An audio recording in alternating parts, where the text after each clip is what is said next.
Indian economy on the eve of independence, ये आपका first chapter है क्लास 12 की इकोनॉमिक्स की, जो आपकी दूसरी बुक है which is Indian economic development का, राइट। तो इस चैप्टर को अपने बहुत अच्छे से समझा है। छोटी से छोटी जो चीज है इस चैप्टर के उसके बारे में अपने बहुत डिटेल में बात की है। साथ ही में एनसीईआरटी क्वेश्चंस भी अपन ने इसके डिस्कस करे हैं। आज के इस वीडियो के अंदर मैं जो लेके आई हूँ आप लोगों के लिए, ये एग्जाम पॉइंट ऑफ व्यू से आपके बहुत इंपॉर्टेंट है। Alright, so hello everyone, this is me Ayushi and I welcome you all to Scoreshala.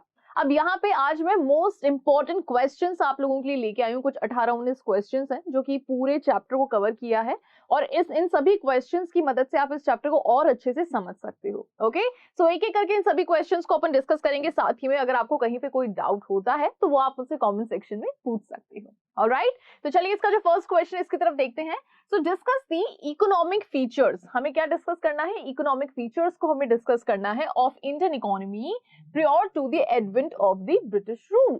देखो, अब ये जो क्वेश्चन है इससे आपको तीन चीजें समझनी है कि ये जो क्वेश्चन है तीन तरीके से आपसे पूछा जा सकता है।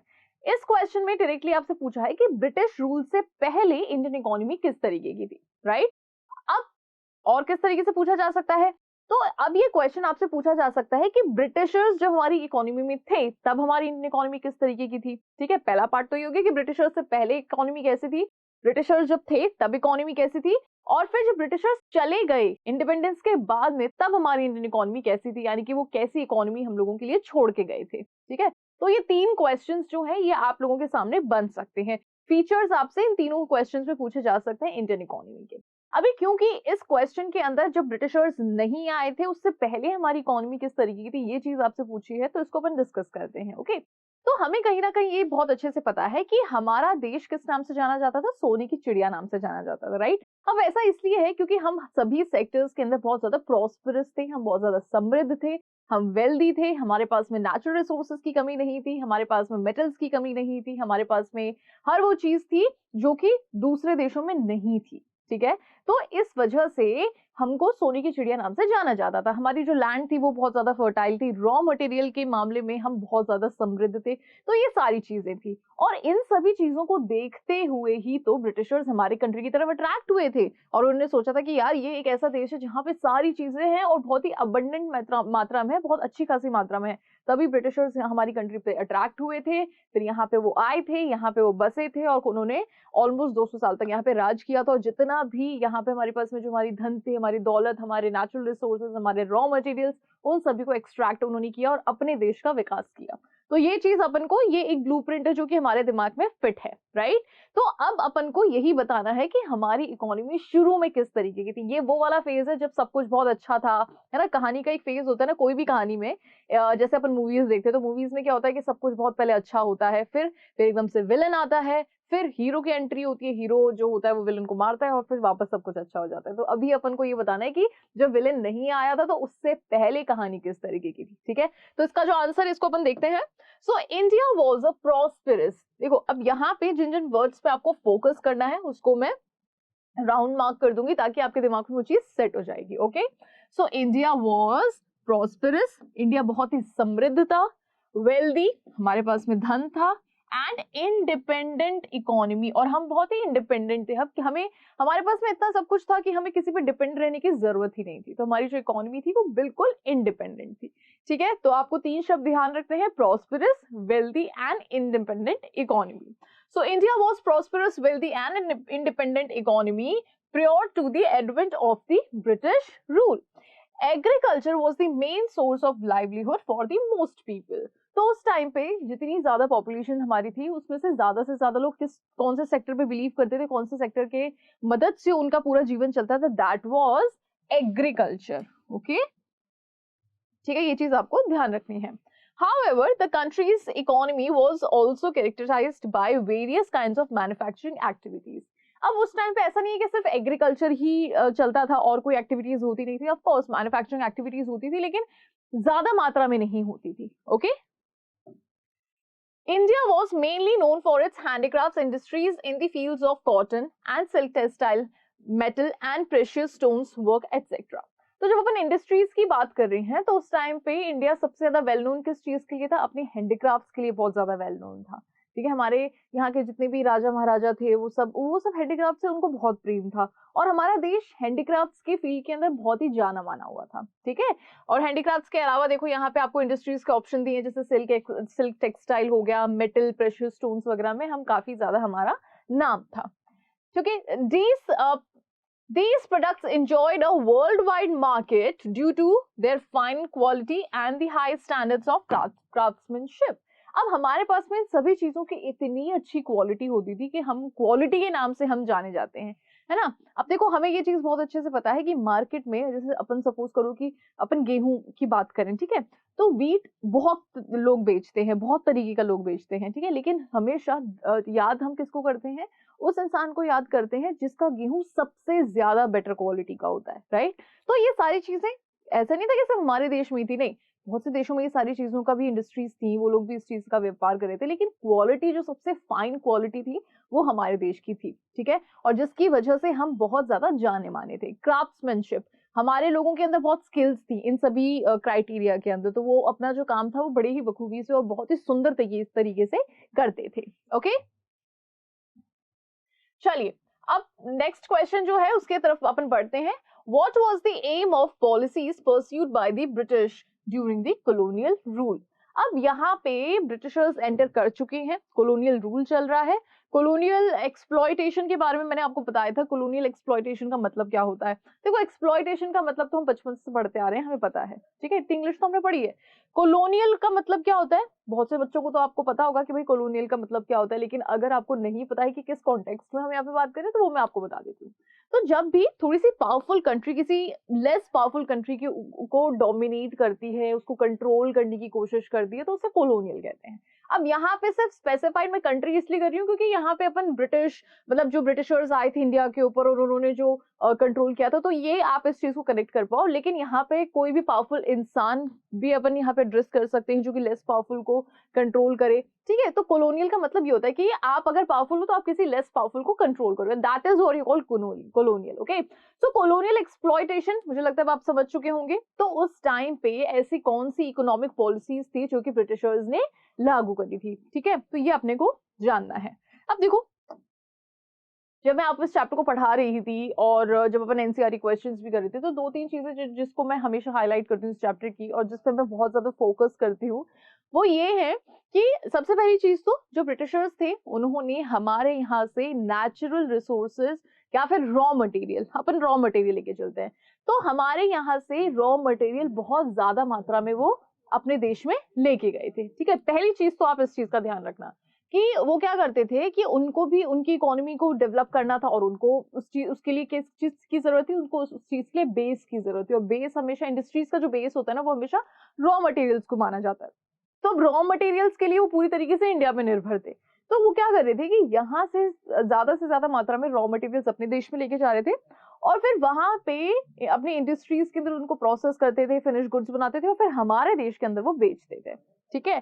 तो पहली चीज तो ये उन्होंने की। दूसरी चीज जो कि आपको ध्यान रखनी है इस चैप्टर से जुड़ी, दैट इज उन्होंने हमारी हैंडीक्राफ्ट इंडस्ट्री को पूरी तरीके से खत्म कर दिया था, ठीक है। वो बिल्कुल नहीं चाहते थे कि हमारे देश का जो हैंडीक्राफ्ट है वो दूसरे देशों में जाना जाए, मतलब हमारे देश का नाम हो, वो इस चीज को बिल्कुल भी। तो उन्होंने क्या किया था कि हैंडीक्राफ्ट जो यहाँ से बाहर जाते थे उस पर उन्होंने हैवी ड्यूटी लगा दी थी। तो वो दिखती सी बात है कि जब हैवी ड्यूटी लग जाएगी तो महंगा हो जाएगा, तो फिर वो बिकना बंद हो जाएगा, तो उस चीज की ट्रेडिंग बिल्कुल खत्म हो गई थी, ठीक है। अब जब अपन यहाँ पे बात करते हैं पॉलिसीज की, तो पॉलिसीज के अंदर उन्होंने एक ऐसी पॉलिसी लगाई थी कि भाई रॉ मटेरियल्स तो यहाँ से फ्री, मतलब बहुत ही लेस टैरिफ पे जाएगा, वहां से जो गुड्स बन के आएंगे ब्रिटेन से वो भी बहुत लेस टैरिफ बन के आएंगे, ताकि उनका मेन मोटिव सिर्फ ये था कि वो अपनी इकोनॉमी को ग्रो करें, अपनी इकोनॉमी को ग्रो करें और हमारे यहाँ से जितना भी माल मसाला है वो सब यहाँ से वो अपने देश के अंदर लेके चला जाए, ठीक है। तो ये कुछ ऐसी चीजें हैं जो कि आपको इस पूरे चैप्टर के अंदर ध्यान रखनी है। अब जब अपन यहाँ पे बात करें ना पॉलिसीज की, तो इस क्वेश्चन के अंदर भी आपके लिए ये पॉइंट डेफिनेटली आएगा। हाँ, so the aim of the policies pursued by the British during the colonial rule were to exploit India for raw materials, ठीक है।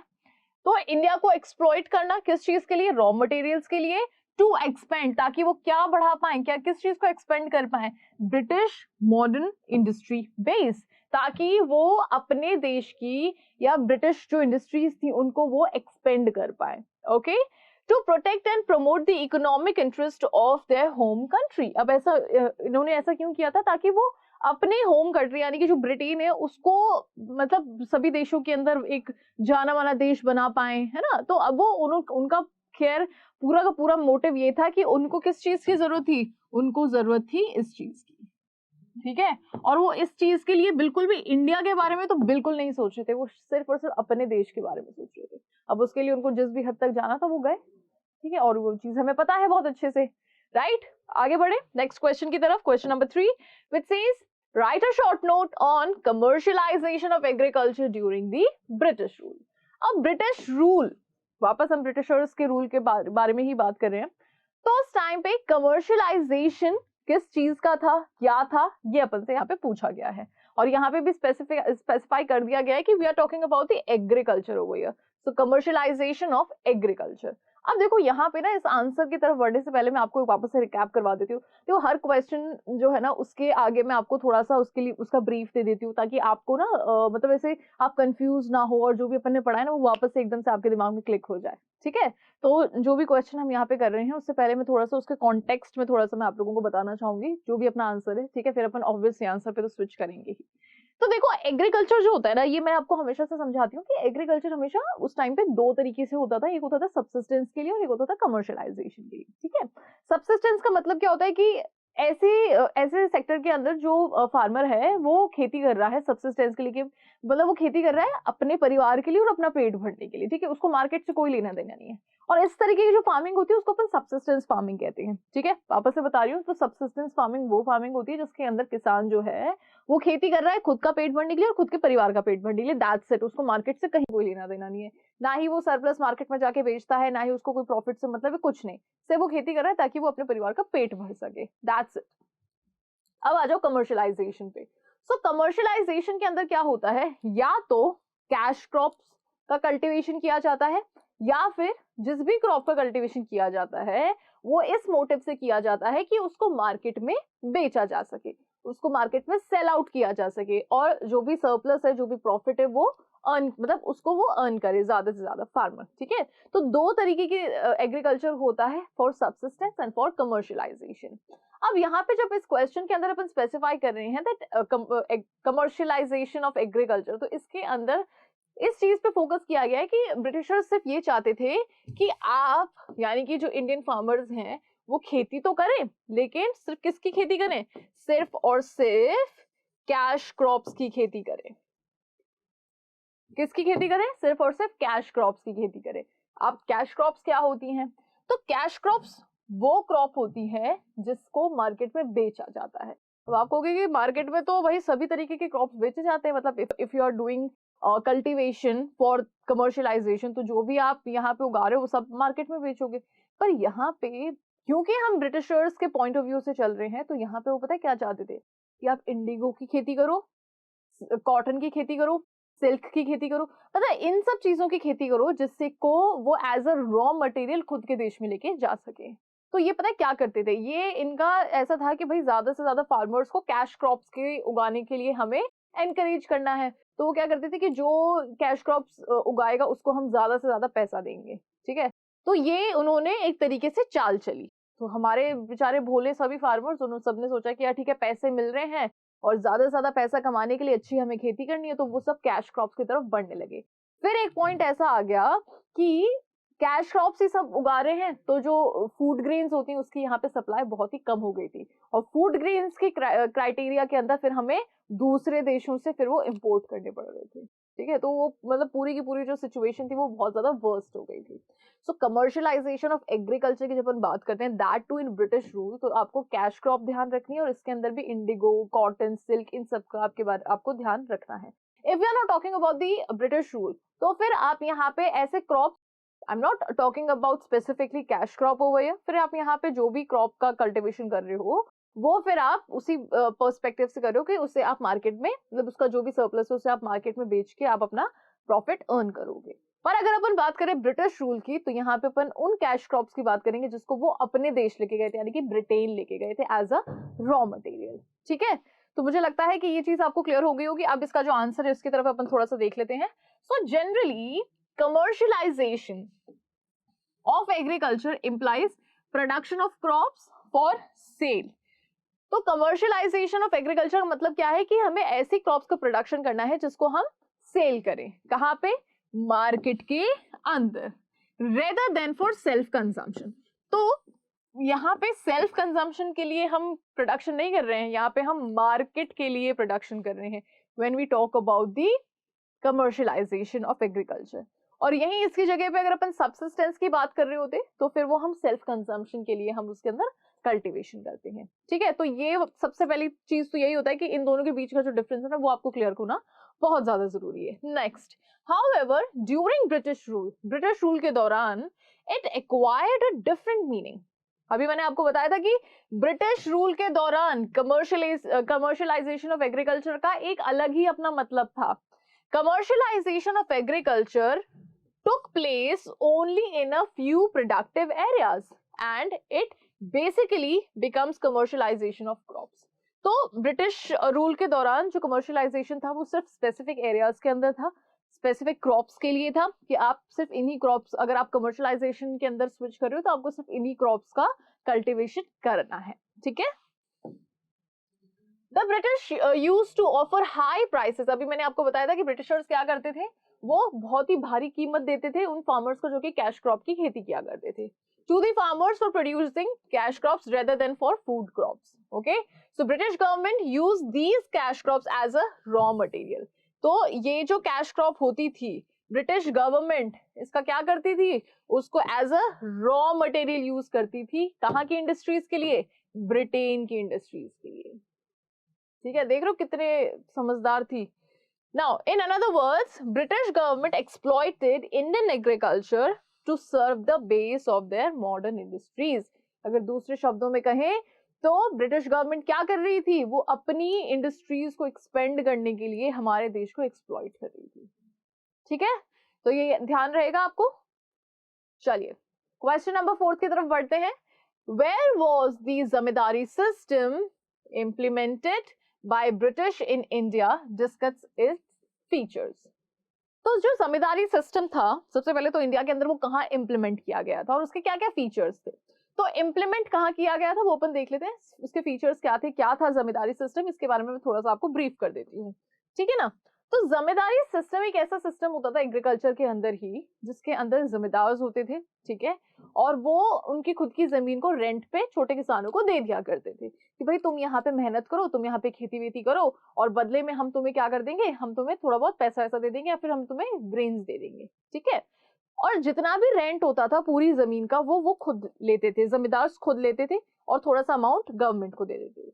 तो मतलब मेहनत कोई और कर रहा है, भाई जमीन तुम्हारी है, चलो ठीक है, मेहनत कोई और कर रहा है, हार्डवर्क कोई और कर रहा है, लेकिन बदले में आप उसे थोड़ा बहुत अमाउंट दे रहे हो, लेकिन जो पूरा का पूरा यहाँ पे कह सकते हैं ना कि सुख जो है वो जमींदार खुद भोगते थे। और ये पैटर्न, ये जो सिस्टम था पूरा, ये ब्रिटिशर्स लेके आए थे क्योंकि वो हम पे रूल कर रहे थे। तो वो यही इसी तरीके की जो साइकोलॉजी थी वो मतलब लोगों के अंदर स्प्रेड कर रहे थे कि भैया रूल, अगर आप किसी भी पद में ऊपर हो तो आप नीचे वालों पे रूल करोगे। ठीक है, यही चीज वो सभी लोगों के दिमाग में स्प्रेड कर रहे थे कि अगर आपके पास जमीन है, आप अमीर हो तो आप रूलर हो और आप अपने अंडर में जो भी, जिसके पास जमीन नहीं है, जिसके पास में वेल्थ नहीं है, आप मतलब उसको आप कंट्रोल करोगे। ठीक है, तो इस तरीके का सिस्टम ये लोग लेके आए थे जिसको जमींदारी सिस्टम के नाम से हम जानते हैं। अब ये कहाँ पे सबसे पहले इंप्लीमेंट किया गया था इसको जरा अपन समझते हैं। So the zamindari system was implemented in the Bengal presidency. Bengal presidency में इंप्लीमेंट किया गया था, जिसको प्रेजेंट डे के अंदर अपन किस तरीके से जानते हैं, ईस्टर्न स्टेट्स, जो भी ईस्टर्न स्टेट्स है। ठीक है, following were the features of the zamindari system implemented by British in India. अब इसके जमींदारी सिस्टम के कौन कौन से फीचर्स थे। So the zamindars were the permanent owners of the land. तो जमींदार्स कौन होते थे, वो परमानेंट ओनर होते थे जमीन के। ठीक है, तो zamindars were the permanent owner of the land. और जो स्मॉल फार्मर्स होते थे, जो छोटे मोटे किसान होते थे, उनको अपन किस नाम से एड्रेस करते हैं, टिलर्स ऑफ द लैंड। ठीक है, जो एक्चुअल में उस जमीन को टिल करते थे, कल्टीवेशन करते थे, अपनी मेहनत करते थे, तो they are known as a tillers of the land and zamindars are known as a owners of the land. Okay, the profit acquiring out of the agriculture sector went to the zamindars instead of the cultivators। तो जो भी जो profit वहां से earn होता था तो वो कल्टिवेटर्स के पास में जाने के बजाय वो किसके पास में जाता था, जमींदार के पास में जाता था। The main interest of the zamindar was only to collect rent. अब यहाँ पे इस चीज पे आप फोकस कीजिए, मेन इंटरेस्ट जमींदार का क्या होता था, टू ओनली कलेक्ट रेंट, सिर्फ रेंट कलेक्ट करना इनका मेन मोटिव होता था। इनको कतई इस चीज का कोई इनको लेना देना नहीं था कि भाई हम किसानों के लिए कुछ अच्छा करें, कि भाई यहाँ के एग्रीकल्चर के लिए कुछ अच्छा करें, कुछ इनोवेटिव करें, कोई नई टेक्निक लाएं, इनको उससे कोई मतलब नहीं था, इनको बस अपने रेंट से मतलब था। Okay, so they did nothing to improve the condition of agriculture और कल्टिवेटर्स। इन्होंने ऐसा कुछ भी नहीं किया था कि भाई जिससे कि एग्रीकल्चर की कंडीशन इंप्रूव हो या फिर कल्टिवेटर्स की कंडीशन जो है वो इम्प्रूव हो। ठीक है, इनका सिर्फ और सिर्फ मेन मोटिव क्या था, मेन इंटरेस्ट क्या था, only to collect the rent over here. Okay, clear? चलिए, now question number 5, it says discuss the condition of Indian agriculture sector on the eve of independence। तो इंडिपेंडेंस से पहले हमारा जो इंडियन एग्रीकल्चर था वो किस तरीके का था, तो ये अपन से इस क्वेश्चन के अंदर पूछा है। So the condition of Indian agricultural sector on the eve of independence is discussed below। अब इंडिपेंडेंस से पहले हमारा जो एग्रीकल्चर था, इंडियन एग्रीकल्चर जो था वो किस तरीके का था, ये अपने को बात करनी है। सो लो लेवल ऑफ प्रोडक्टिविटी। अब देखो, इस जब भी ये वर्ड आता है ना तो मैं बहुत ज्यादा मजबूर हो जाती हूँ इस चीज को एक्सप्लेन करने के लिए, और आपको भी लगता होगा कि अरे मैम क्या हर बार आप एक ही बात बताते हो, पर देखो बहुत से ऐसे बच्चे होते हैं जिनको नहीं पता होता है और हर बार अपन कंफ्यूज भी हो जाते हैं ना काफी बार, तो मैं एक बार वापस बता देती हूँ, ठीक है? तो प्लीज अनॉय मत होइएगा आप लोग। प्रोडक्टिविटी और प्रोडक्शन दोनों बहुत अलग बातें हैं, ठीक है? इन दोनों के बीच में डिफरेंस है। प्रोडक्टिविटी होता है पर हेक्टर आउटपुट और प्रोडक्शन होता है टोटल आउटपुट, ठीक है? अब आप इस चीज को थोड़ा सा इस तरीके से देखिएगा, तो अगर ये जमीन है, ठीक है, तो 1 हेक्टर पे जो भी आउटपुट निकल के आता है that is what you call productivity. Okay, और पूरी जमीन पे जो आउटपुट निकल के आता है this is what you call production. Okay, तो उस टाइम पे प्रोडक्टिविटी जो थी हमारी वो बहुत ज्यादा क्या थी, लो थी। ओके, प्रोडक्टिविटी हमारी बहुत ज्यादा लो थी, और जब प्रोडक्टिविटी लो होगी तो आपको पता है कि जो पूरा प्रोडक्शन होगा वो भी बहुत ज्यादा लो होगा, है ना? तो सबसे पहला पॉइंट ही हमारा यही है that low level of productivity. So level of productivity was so low that agriculture could easily be characterized by as a backward on the eve of independence। So यहाँ पे जिस चीज को आपको फोकस करना है on the eve of independence, agriculture was backward। जब productivity हमारी बहुत ज्यादा लो होगी तो एग्रीकल्चर हमारा कैसा माना जाएगा, बहुत ही पिछड़ा हुआ माना जाएगा, right? Okay, so low productivity implied a low level of output. अब वही चीज आ जाती है, जब प्रोडक्टिविटी लो होगी तो टोटल जो आउटपुट होगा वो भी बहुत ज्यादा क्या होगा, लो होगा, right? Despite large area under cultivation. अब एरिया जो होता था अंडर कल्टिवेशन वो बहुत ज्यादा होता था, लेकिन प्रोडक्टिविटी बहुत कम होती थी और टोटल आउटपुट भी बहुत ज्यादा कम होता था, ठीक है? तो एक तो कैरेक्टरिस्टिक्स ये हो गई। Second is high degree of vulnerability. तो उस टाइम पे क्या था कि भाई टेक्नोलॉजी की बहुत ज्यादा कमी थी, ठीक है? टेक्नोलॉजी नहीं थी, इरिगेशन फैसिलिटीज नहीं थी, तो एग्रीकल्चर बहुत ज्यादा वल्नरेबल था। मतलब इसको आप इस तरीके से देख सकते हो कि एग्रीकल्चर पूरा का पूरा बेस्ड किस चीज पे था, रेनफॉल पे था, कि अगर किसी साल अच्छी बारिश है तो कल्टीवेशन बहुत अच्छा होगा, किसी साल अगर बारिश अच्छी नहीं है तो कल्टीवेशन भी इतना अच्छा नहीं होगा, ठीक है? जैसे आज के टाइम में तो क्या है कि अगर बारिश बहुत ज्यादा होती भी नहीं है तब भी फसल को इतना नुकसान नहीं होता है। हाँ, अगर बर्फ गिर जाए तब तो अलग बात है, तब तो फसल को नुकसान होता ही है, लेकिन उस टाइम पे तो सिर्फ इस चीज पे पूरा जो थ्योरी थी वो चलती थी कि जिस साल अच्छी बारिश उस साल अच्छा कल्टीवेशन, जिस साल खराब बारिश उस साल खराब कल्टीवेशन, क्योंकि उस टाइम पे किसी भी अच्छी तरीके की टेक्नोलॉजी नहीं थी और इरिगेशन फैसिलिटीज भी प्रॉपर नहीं थी। So agriculture showed a high degree of vulnerability due to lack of technology and irrigation facilities. It was extremely dependent on rainfall. तो एग्रीकल्चर पूरा का पूरा किस पर डिपेंड करता था, रेनफॉल पर डिपेंड करता था। ओके, ये इसका सेकंड कैरेक्टरिस्टिक्स हो गई। फिर third is uneconomic and fragmented land holdings. अब देखो, फ्रेगमेंटेड लैंड होल्डिंग्स का मतलब क्या होता है, ये पहले मैं आपको समझाती हूँ। तो एक होती है ये पूरी जमीन, ठीक है, कि भाई मैं ओनर हूं, मेरे पास में पूरी जमीन है। दूसरी सिचुएशन क्या होती है, तो मैं ओनर हूं, मेरे पास में बहुत सारी जमीन है, ठीक है, एक टुकड़ी यहाँ पे है, एक टुकड़ी यहाँ पे है, एक टुकड़ी यहाँ पे, ऐसे करके अलग अलग जगहों पे छोटे छोटे मेरे पास में जमीनें हैं, और एक दूसरी पहली वाली कंडीशन मैंने क्या बताई थी कि एक ही जगह पे मेरे पास में खूब बड़ी जमीन है। अब आप यहाँ पे सोचिए कि मैं यहाँ पे पहले कल्टीवेशन करूंगी, पूरा यहाँ पे खर्चा लगाऊंगी, सब करूंगी, ठीक है, फिर मुझे दूसरे लैंड पे भी कल्टीवेशन करना पड़ेगा, तो यहाँ से मैं जाऊंगी इस पे, फिर इस पे कल्टीवेशन, तो एक तो ट्रांसपोर्टेशन कॉस्ट लग जाती है, ठीक है, फिर वापस यहाँ ट्रैवल करूंगी, यहाँ, तो फिर ये पूरे में क्या होती है, मेरी कॉस्ट बहुत ज्यादा बढ़ जाएगी, ठीक है। तो ये क्या होगा, fragmented land holdings which is what you called टुकड़ी, ठीक है, जमीन की टुकड़ी। और वहीं पे अगर इन सब चीजों को, अगर मेरे पास में सिर्फ एक ही जमीन होगी इतनी बड़ी, तो मुझे कहीं पे भी जाने की जरूरत नहीं होगी, और कंपैरेटिवली यहाँ पे मेरी कॉस्ट क्या होगी, कम होगी, ठीक है। तो ये था उस टाइम पे एग्रीकल्चर के अंदर कि हमारे ना लैंड होल्डिंग्स बहुत ही ज्यादा फ्रेगमेंटेड थी। So Indian farmlands were fragmented and scattered in pieces, छोटे छोटे टुकड़ों में बिखरे हुए थे। As a result most land holdings were uneconomic and hence yield low surplus. तो बहुत सी ऐसी जमीन थी मतलब जिनसे इकोनॉमिकली किसी भी तरीके की प्रॉफिट हमें नहीं मिल पाता था, और हमारा जो आउटपुट होता था वो बहुत कम निकल के आता था, क्योंकि अगर बड़ी जमीन होगी तो हो सकता है उस पर आउटपुट थोड़ा ज्यादा भी निकल के आ जाए, लेकिन अगर ऐसे छोटे छोटे टुकड़े होंगे तो उन पे आउटपुट भी बहुत कम निकल के आता था, ठीक है। Now, question number 6 says, discuss the state of industrial sector on the eve of independence. तो अभी अपन ने एग्रीकल्चर सेक्टर की बात कर ली कि एग्रीकल्चर सेक्टर किस तरीके का था। अब अपन यहाँ पे डिस्कस करने वाले इंडस्ट्रीज कि इंडस्ट्रीज का क्या हाल था इंडिपेंडेंस से पहले। तो हमें अभी मैंने आपको एक चीज बताई थी कि आपको इस चैप्टर के अंदर वो वाला पॉइंट तो डेफिनेटली याद रखना है ना। तो उसके अंदर मैंने आपको जो सेकंड पॉइंट था वो क्या बताया था कि हमारा देश किन चीजों के मतलब किन चीजों की इंडस्ट्रीज के नाम पे सबसे ज्यादा वेल नोन था। एक तो हैंडीक्राफ्ट, ठीक है, सिल्क, मेटल, इन सब चीजों के अंदर हम बहुत ज्यादा वेल नोन थे, ठीक है, सभी इकोनॉमीज के अंदर। तो अब धीरे धीरे इन सब इंडस्ट्रीज से क्या हुआ था कि ब्रिटिशर्स को लगा था कि यार इन सब इंडस्ट्रीज को हमें जैसे तैसे भी खत्म करना होगा।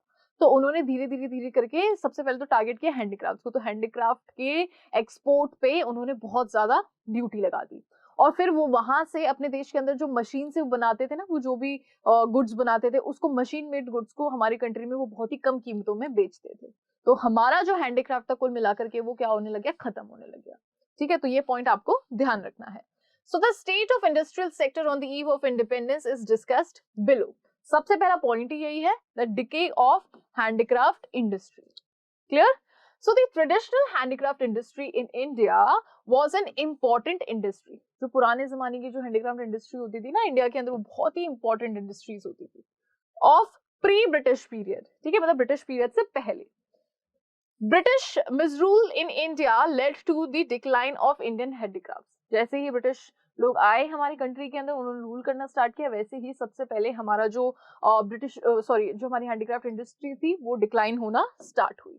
Next is lack of basic and heavy industries. अब हमारे देश के अंदर क्या था कि जब ये लोग रूल वगैरह कर रहे थे ना, तो हमारे देश के अंदर ऐसे कॉटेज इंडस्ट्रीज, स्मॉल इंडस्ट्रीज तो थी, लेकिन बड़ी इंडस्ट्रीज कोई नहीं हम सेट कर पाए थे, क्योंकि मोस्टली ऐसा ही होता था कि रॉ मटेरियल, अगर हमारे पास रॉ मटेरियल्स होते तब हम बड़ी इंडस्ट्रीज, हम खुद भी, हमारा देश भी सेटअप कर पाता। लेकिन हमारे पास में एक टाइम के बाद में तो रॉ मटेरियल्स की भी कमी हो गई थी ना, क्योंकि सारा का सारा तो ये ब्रिटेन लेके जा रहे थे, तो हमारी कंट्री के अंदर कोई बड़ी इंडस्ट्री नहीं थी, कोई बेसिक इंडस्ट्रीज नहीं थी। Okay, so during the British rule, priority was seldom given to the basic and heavy industries. At the time of independence, Tata Iron and Steel Company यानी कि TISCO was the only basic industry in India. So independence के time पे हमारे पास में सिर्फ और सिर्फ TISCO जो है, यानी कि ये वाली Tata iron and steel company, सिर्फ ये हमारे पास में एक ये इंडस्ट्री थी जो कि बेसिक इंडस्ट्री के नाम से जिसको हम जानते थे, ओनली सिंगल इंडस्ट्री, ठीक है। क्यों? क्योंकि इन लोगों ने, ब्रिटिशर्स ने कभी भी हमारे कंट्री के अंदर हैवी इंडस्ट्रीज पे फोकस ही नहीं किया था। Clear? Now question number 7, describe the role of public sector during British rule. अब पब्लिक सेक्टर यानी कि गवर्नमेंट का क्या रोल था ब्रिटिश रूल के दौरान। So during the British rule, the role and operation of the public sector remained very limited. जो हमारी गवर्नमेंट थी उसका जो रोल था वो बहुत ही लिमिटेड था। So यहाँ पे मैं इसको मार्क कर देती हूँ, the role and the operation of public sector it remained very limited, बहुत ही ज्यादा लिमिटेड था। It was only confined to the areas that provided large market for British products. अब जो गवर्नमेंट का जो रोल था वो सिर्फ उसी जगह तक सीमित था जहाँ पे ब्रिटिश प्रोडक्ट्स को ज्यादा से ज्यादा लेके आया जाता था, ठीक है, जहां पे ब्रिटिश प्रोडक्ट्स का मार्केट हुआ करता था. So it was only confined, वो कहां तक सीमित था, to the areas that provide large market for the British products. Okay, railways, power generation, communications, ports and some other departmental undertakings were the main areas under operation of public sector. So public sector के under में कौन कौन सी चीज, मतलब कौन कौन से sectors आते थे? एक तो रेलवे आता था, ठीक है, power stations, communications, ports and some other departmental, जो कि गवर्नमेंट के अंडर में आता था. और इनका पूरा का पूरा लिंक, इन सभी डिपार्टमेंट्स का पूरा का पूरा लिंक किससे जुड़ा हुआ था? ब्रिटिशर्स से जुड़ा हुआ था. तो इनका जो रोल था वो सिर्फ यहीं तक कन्फाइंड रखा गया था. Okay, question number 8 says state the factors responsible for the downfall of indigenous handicraft industries during the British rule. अभी अपन ने बात करी कि जो उस टाइम पे जो हैंडीक्राफ्ट इंडस्ट्रीज थी वो बिल्कुल बिल्कुल नीचे आने लगी थी, डिक्लाइन होने लगी थी. अब इसके पीछे के कारण क्या क्या हैं, तो ये आपसे पूछा है. So the factors responsible for the downfall of indigenous handicraft industries during the British rule were discriminatory tariff policy of the state. तो यहाँ पे जो टैरिफ पॉलिसी ब्रिटिशर्स ने लगाई थी वो बहुत ही ज्यादा डिस्क्रिमिनेशन क्रिएट कर रही थी कि भाई यहाँ से जो हैंडीक्राफ्ट जाएंगे उन पे हैवी ड्यूटी लगेगी, ठीक है, और वहां से जो आएंगे वो ड्यूटी फ्री होंगे और उस पर लेस ड्यूटी लगेगी. तो सबसे पहले तो इन्होंने ये पॉलिसी लगाई थी. Next is disappearance of Princy courts. और जितने भी राजा महाराजा उस टाइम पे जो रहते थे वो धीरे धीरे करके वो सब खत्म होते जा रहे थे. और जब राजा महाराजा ही खत्म होते जा रहे थे तो फिर वो हैंडीक्राफ्ट्स की जो इंडस्ट्रीज थी वो भी डिक्लाइन होती जा रही थी, क्योंकि उस टाइम पे जो राजा महाराजा रहते थे उनका ही इंटरेस्ट होता था और उनके ही मतलब पूरी जो प्रजा वगैरह जो भी होती थी, उनके जो बड़े बड़े महल होते थे उसके अंदर हैंडीक्राफ्ट्स की बहुत इंपॉर्टेंस मानी जाती थी, इंडिया की बहुत इंपॉर्टेंस मानी जाती थी. लेकिन जैसे जैसे ही राजा महाराजाओं का दौर खत्म होता चला गया, ब्रिटिशर्स का बढ़ता चला गया, तो वैसे वैसे हैंडीक्राफ्ट भी धीरे धीरे खत्म होता चला गया.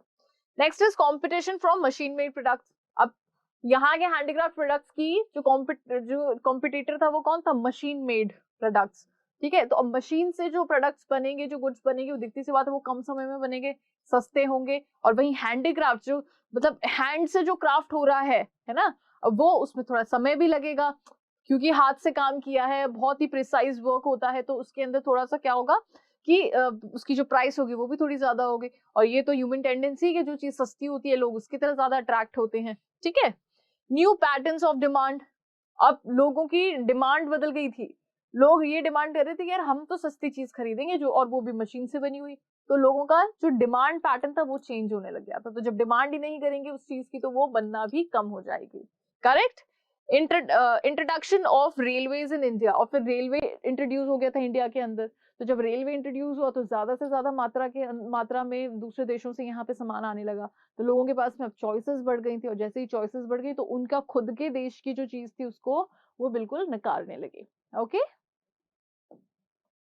Question number 9 says discuss the state of Indian foreign trade on the eve of independence. तो अपन ने एग्रीकल्चर के बारे में बात कर ली, इंडस्ट्री के बारे में बात कर ली. Now will be talking about the Indian foreign trade.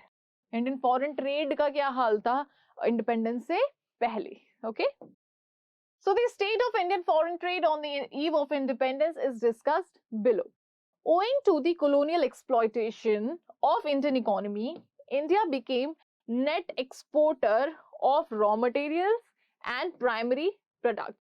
On the other hand, it became net importer of finished goods produced by the British industry. अब देखो, when we talk about trading, तो दो चीजें हमें पता होनी चाहिए.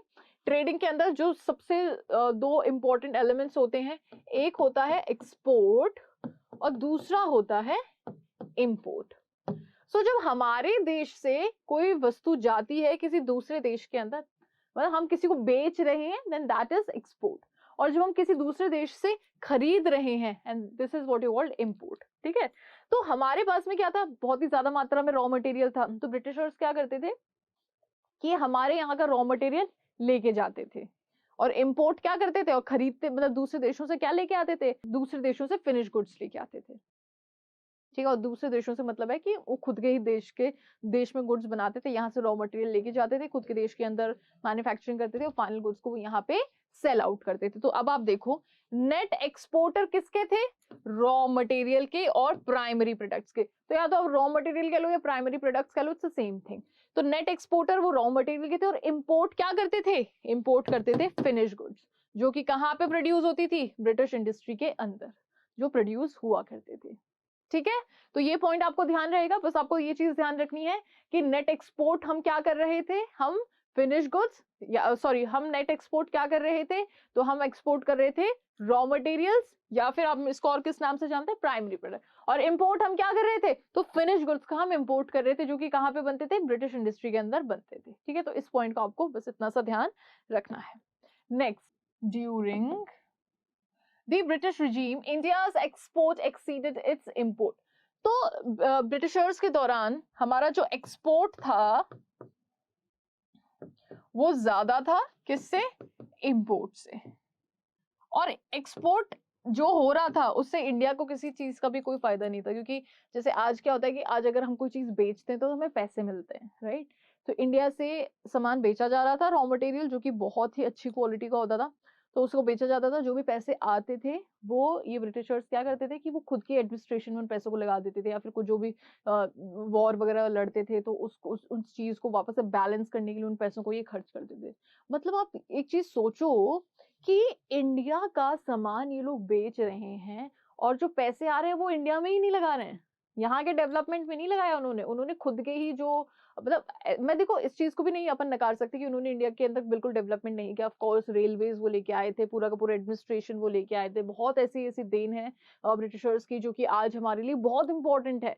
लेकिन हम इस चीज को भी नहीं भूल सकते कि उन्होंने हमें किस लेवल तक एक्सप्लॉइट किया था, राइट? हमारे देश को किस लेवल तक एक्सप्लॉइट किया था, किस तरीके से यहाँ से वो इतनी अच्छी अच्छी मात्रा के, मतलब इतनी अच्छी अच्छी क्वालिटी के, इतनी ज्यादा मात्रा में वो लोग सब रिसोर्सेज को लेके गए थे। ठीक है, और तो इसका जो एक कहते हैं ना, इसका जो पॉजिटिव इम्पैक्ट था वो थोड़ा सा कम है, और नेगेटिव इम्पैक्ट इसका थोड़ा सा ज्यादा है। क्लियर? तो हमारा जो एक्सपोर्ट था वो ज्यादा था इंपोर्ट से। एक्सपोर्ट ज्यादा होने का मतलब क्या है कि हमारे यहाँ से रॉ मटेरियल, हमारे यहाँ से रॉ जो मटेरियल जो है वो ज्यादा जा रहा था। Okay, so during the British regime, India export exceeded its import, implying export surplus. और जब एक्सपोर्ट ज्यादा होते हैं तो उसको एक्सपोर्ट सरप्लस की सिचुएशन हम कंसिडर करते हैं। However, the surplus came at the huge cost of India's economy as there was shortage of essential commodities in the domestic market. और जब एक्सपोर्ट इतना ज्यादा हो गया तो उसका नेगेटिव इम्पैक्ट क्या था कि एसेंशियल कमोडिटीज हमारे खुद के देश के अंदर ही बहुत ज्यादा कम हो गई थी। ठीक है, तो this is the negative impact. Clear? चलिए, now question number 10, India experienced export surplus. ठीक है, अभी अपन ने बात करी इंडिया ने क्या एक्सपीरियंस किया था? एक्सपोर्ट सरप्लस एक्सपीरियंस किया था कॉलोनियल रूल के दौरान। फिर why was there drain of wealth? तो फिर भाई एक्सपोर्ट हम कर रहे हैं, कोई चीज बेच रहे हैं, तो हमारे पास में तो पैसा आना चाहिए। लेकिन ये सिचुएशन ऐसी क्यों हो गई थी कि हम एक्सपोर्ट भी बहुत ज्यादा कर रहे थे, सरप्लस में एक्सपोर्ट कर रहे हैं, लेकिन फिर भी हमारे पास में किसकी कमी हो गई थी? हमारे पास में वेल्थ की कमी हो गई थी। ऐसा क्यों हुआ था?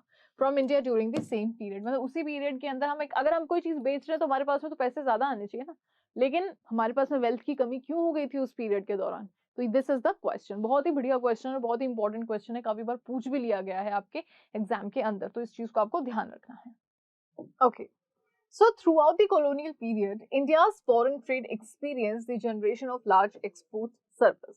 तो हमें ये चीज पता है कि कॉलोनियल एक्सप्लॉयटेशन के टाइम पे इंडिया ने बहुत ही ज्यादा मात्रा में एक्सपोर्ट किया था। However, the surplus came at huge cost to India's economy. लेकिन ये जो सरप्लस था इसके लिए बहुत ज्यादा मतलब हमारी कंट्री ने बहुत ज्यादा खर्च भी किया है। There was, और खर्च क्या किया है? हमारा raw material, right? So there was shortage of essential commodities. हमारे खुद के देश के अंदर जो जरूरतमंद की चीजें थी वो उनकी कमी हो गई थी, such as food, grains, clothes, kerosene etcetera. मतलब इन सब चीजों की भी हमारे देश के अंदर बहुत ज्यादा कमी हो गई थी in the domestic market. The export surplus did not result in any flow of gold or silver into India. अब एक्सपोर्ट करने से कुछ किसी भी तरीके का ना ही गोल्ड हमारे देश के अंदर आया था, ना ही सिल्वर आया था। Rather, this was used to make payments for the expenses incurred by an office set up by the colonial government in Britain, expenses on war and the import of invisible items. यानी कि export करने से जो भी चीजें, मतलब जो भी इनकम अर्न हो रही थी, रेवेन्यू जो अर्न हो रहा था, वो सारा का सारा कहाँ पे एक्सपेंड किया जा रहा था? ब्रिटेन के अंदर ऑफिस सेट करने में उन पैसों को खर्च किया जा रहा था। वॉर के ऊपर जो खर्चे हुए थे उसके ऊपर मतलब उसको कंपनसेट किया जा रहा था। जो सर्विसेज ली जाती थी, दी जाती थी, उनके बदले में वो पैसे यूज किए जा रहे थे। Okay, All these led to the drain of India wealth during the colonial period. अब इन सभी की वजह से हमारे इंडिया की जो वेल्थ थी वो धीरे धीरे ड्रेन होने लगे, क्योंकि एक्सपोर्ट सरप्लस होने के बावजूद अगर हमें किसी भी चीज का कोई भी प्रॉफिट नहीं मिल रहा है और हमारे देश से जो रॉ मटेरियल वो निकलता जा रहा है, तो एक तरीके से तो हमारी वेल्थ तो ड्रेन ही हो रही है ना।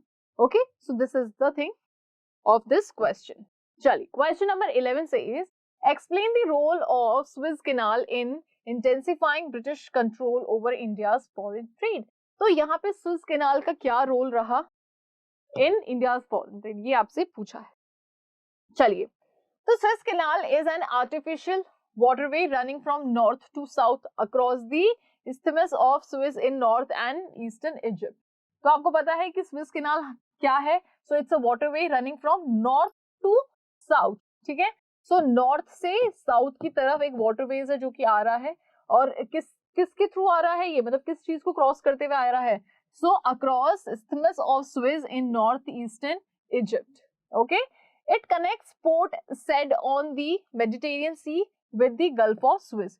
तो ये क्या कर रहा है? ये मेडिटेरियन सी और गल्फ ऑफ सुएज के बीच का जो पोर्ट है उसको कनेक्ट करता है। Okay, The canal provides a direct trade route for ship that operates between European and American ports. तो इस कैनाल के थ्रू एक डायरेक्ट ट्रेडिंग होती थी किसके बीच में? European and American ports and ports located in the south Asia, east Africa, ocean bye eliminating the need for sale around the Africa. तो एक तरीके से स्विस कैनाल की मदद से क्या हो रहा था कि ट्रेडिंग बहुत आसान हो रही थी इन लोगों के लिए, ब्रिटिशर्स के लिए। Clear? It is one of the most important waterways in the world from strategic and economic point of view. तो ये हमारी दुनिया के लिए बहुत ही important कह सकते हो एक waterway है, अगर अपन economic point of view से देखें, ठीक है। Opened in 1869 के अंदर ओपन हुआ था। The Suez Canal reduced the cost of transportation, और इसकी वजह से जो ट्रांसपोर्टेशन कॉस्ट थी वो बहुत ज्यादा रिड्यूस हुई थी, and made access to the Indian market easier, और इंडिया के मार्केट तक इन सभी लोगों को पहुंचाने में बहुत ज्यादा ये कामयाब रहा था। Okay, next is what happens in the first stage of demographic transition. So first जो डेमोग्राफिक ट्रांजिशन हमारी कंट्री के अंदर देखने को मिला था, तो उसके अंदर क्या क्या हुआ था, ठीक है, फर्स्ट स्टेज उसकी क्या थी, let's see. So the first stage of demographic transition is associated with pre-modern times, and it is characterized by balance between birth rate and death rate. तो देखो फर्स्ट स्टेज के अंदर क्या हुआ था, फर्स्ट स्टेज के जो डेमोग्राफिक ट्रांजिशन का था उसके अंदर क्या देखने को मिला था कि there was a balance between birth rate and death rate. इस स्टेज के अंदर during this stage both birth rate and death rates are very high, ये दोनों बहुत ज्यादा थे, which result in very slow population growth, जिसकी वजह से जो हमारी पॉपुलेशन ग्रोथ थी वो बहुत ही स्लो थी। This stage is also known as the high stationary stage of population growth. इस स्टेज को अपन एक और नाम से जानते हैं, that is high stationary stage, okay, of population growth. Question number 13 says why are death rate so high in the first stage of demographic transition. So first जो हमारा डेमोग्राफिक ट्रांजिशन था उसके अंदर जो हमारी डेथ रेट थी वो इतनी ज्यादा क्यों थी? So the death rates are high in the first stage of demographic transition due to किस वजह से? Lack of knowledge, knowledge की कमी की वजह से, of disease prevention and cure। तो डिजीजेस की मतलब डिजीजेस के बारे में नॉलेज की कमी की वजह से और उसको किस तरीके से क्योर करना है उसकी भी नॉलेज की कमी की वजह से डेथ रेट्स बहुत ज्यादा बढ़ी थी। Occasional food shortage is also a reason for the high death rates in this stage. तो ओकेजनली क्या होता था, फूड की बहुत ज्यादा शॉर्टेज हो जाती थी, और इतनी ज्यादा शॉर्टेज हो जाती थी कि लोगों की जाने लगी थी भूख की वजह से, भूखमरी की वजह से। तो ये भी एक रीजन है।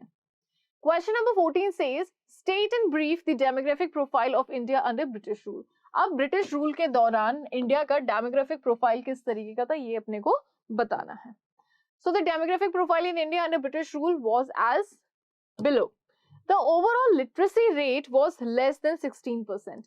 तो अब जो जिन जिन जिन चीज पे आपको ध्यान रखना है उसके बारे में आपको बता देती हूँ. So literacy rate was less than 16%. पहली चीज, फीमेल लिटरेसी की अगर अपन बात करें was as low as 7%, low as 7%. ठीक है, female literacy. Mortality rate was high, mortality rate बहुत ज्यादा हाई थी, तो यहाँ पे मोर्टेलिटी रेट हाई.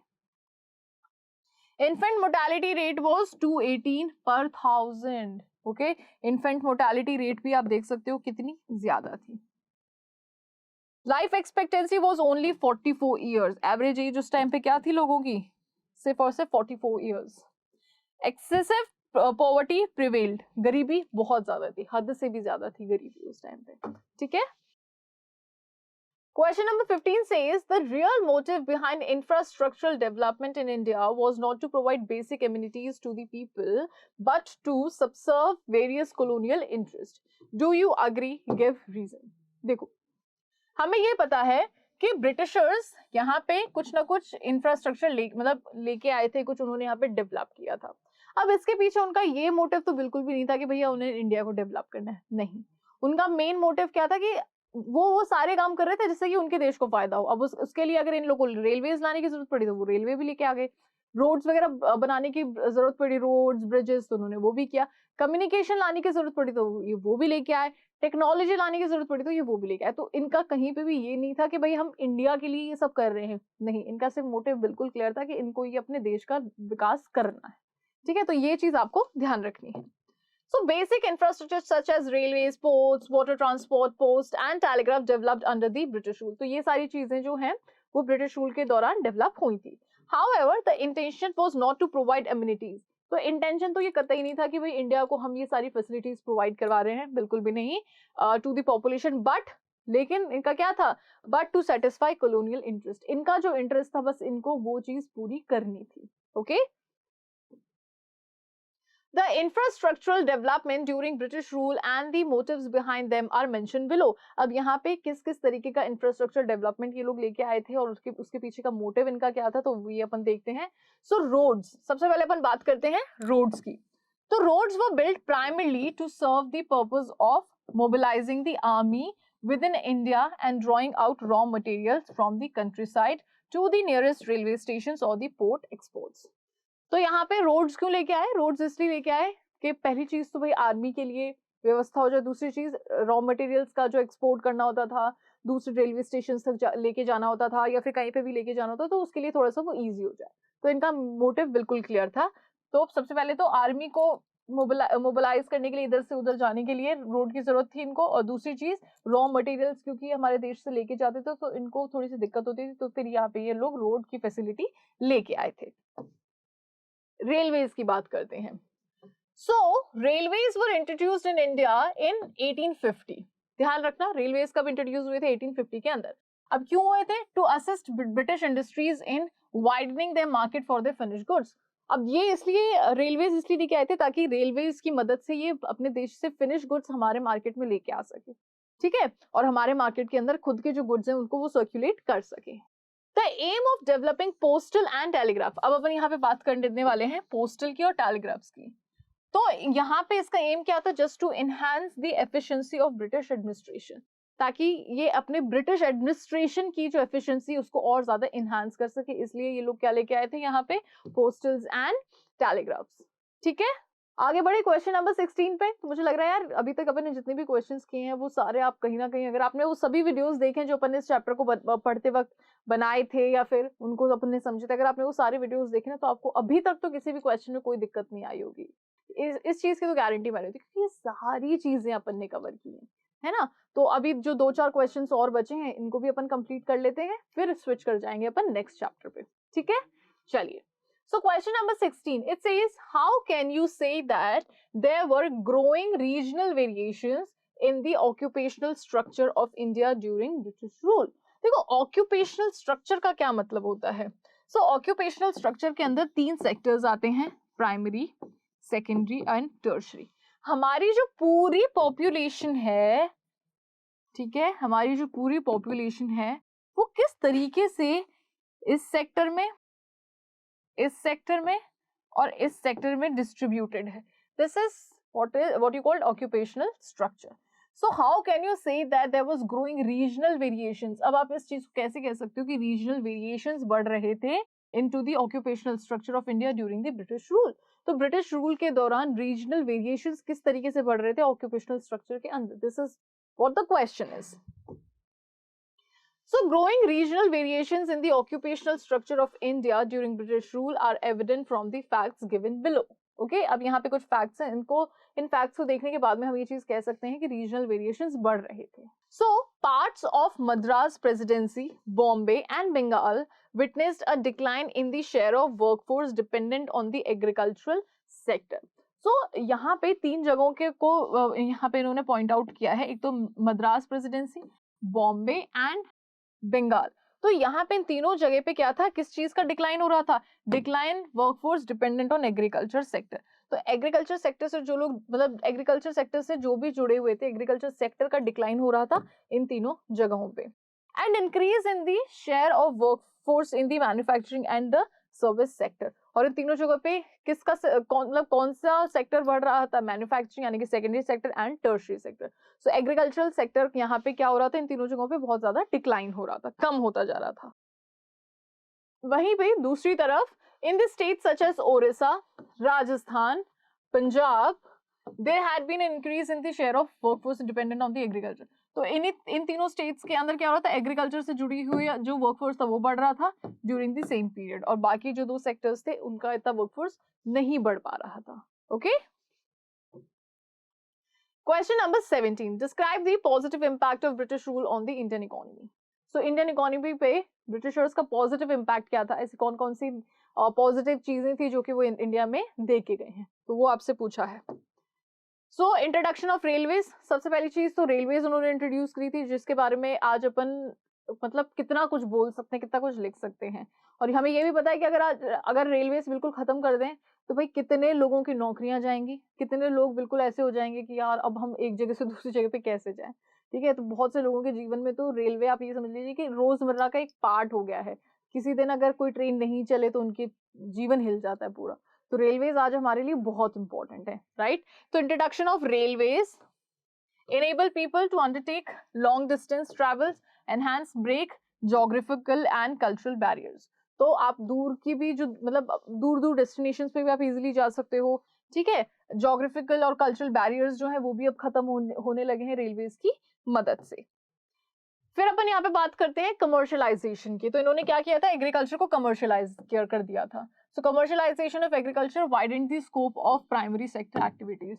तो अब जैसे ही कमर्शियलाइजेशन होने लगा एग्रीकल्चर सेक्टर के अंदर, तो वैसे ही एग्रीकल्चर एक्टिविटीज और ज्यादा वाइडन अप होने लगी. लोग उसको अपने बिजनेस पर्सपेक्टिव से भी देखने लगे. Postal and telegraph service introduced by the British serve the public of the country even today. तो आज भी पोस्टल सर्विसेज, टेलीग्राफ सर्विसेज वो आज भी हमारी कंट्री के जो लोग हैं उनको सर्विसेज प्रोवाइड करवाते हैं. ओके, चलिए. Now question number 18 and I guess this is the last question of today.